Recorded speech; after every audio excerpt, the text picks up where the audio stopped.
Hello বন্ধুরা, আপনারা অনেক রকমভাবে মাংস রান্না করে খেয়েছেন। আজকে আমি অন্য রকমভাবে মাংস রান্না করব। আজকের এই মাংস রেসিপিটা আপনারা একটু খেয়ে দেখবেন, আশা করি খুব আপনাদের ভালো লাগবে। হ্যালো বন্ধুরা, আমি এই মাংসটা মাখিয়ে রেখেছিলাম। এর মধ্যে আমি কী কী দিয়েছি সেটা আপনাদেরকে আমি বলছি।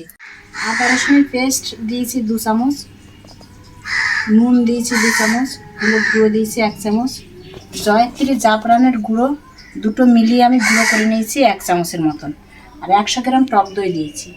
দিয়ে সব ভালোভাবে আমি মেখে 1 ঘন্টার জন্য আমি এতে রেখে দিয়েছি। কড়াইটা গরম বসিয়ে দিয়েছি, আর 150 গ্রামের মতন আমি ঘি নেব। আমি আজকে ঘি দিয়ে রান্না করব।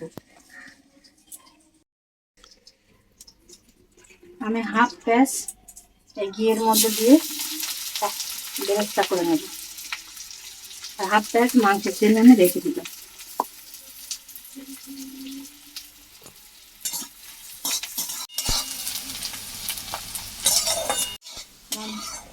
বেরেস্তাটা তৈরি হয়ে গেছে, আমি এবার নামিয়ে নিচ্ছি।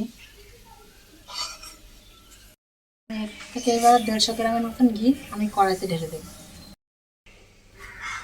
আগে একটু ঘি ছিল, তার উপরে আমি একটু 150 গ্রামের মতন ঘি এসে ঢেলে দিলাম। ঘি গরম হয়ে গেছে, পেঁয়াজগুলো আমি দিয়ে দিচ্ছি। এই মাংসটা একটু সময় হাতে করে নিয়ে করতে হবে, অল্প আগুনে। তার যেহেতু আমি জল দেবো না, কারণ আমার মাংসটা এই অল্প অল্প আগুনে আস্তে আস্তে আস্তে আস্তে মাংসটা আমার হয়ে যাবে।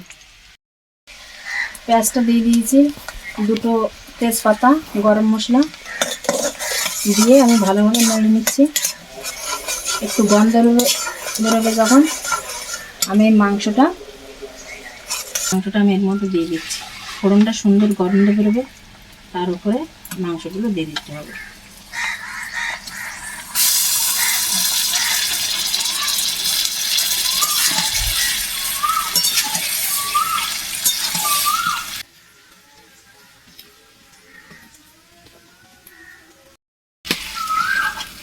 আমার একটা পাত্রে একটু মশলা লেগেছিল, অল্প একটু জল দিয়েছি, দিয়ে আমি ঢাকনা দিয়ে ভালোভাবে ঢেকে দেবো। অল্প আগুনে মাংসটা আস্তে আস্তে কষে নিতে হবে। ধরুন ঢাকনাটা খুলে দিয়েছি, মাংসের থেকে ঘিটা ছেড়ে দিয়েছে। আমার মাংসের গাছ থেকে দেখেন ঘিটা ছেড়ে দিয়েছে ভালোভাবে। এবার নামাবো।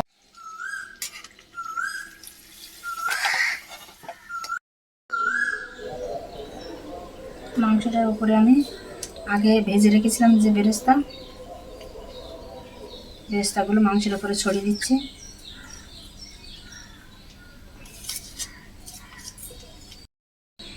আমার মাংসটা পুরো রেডি।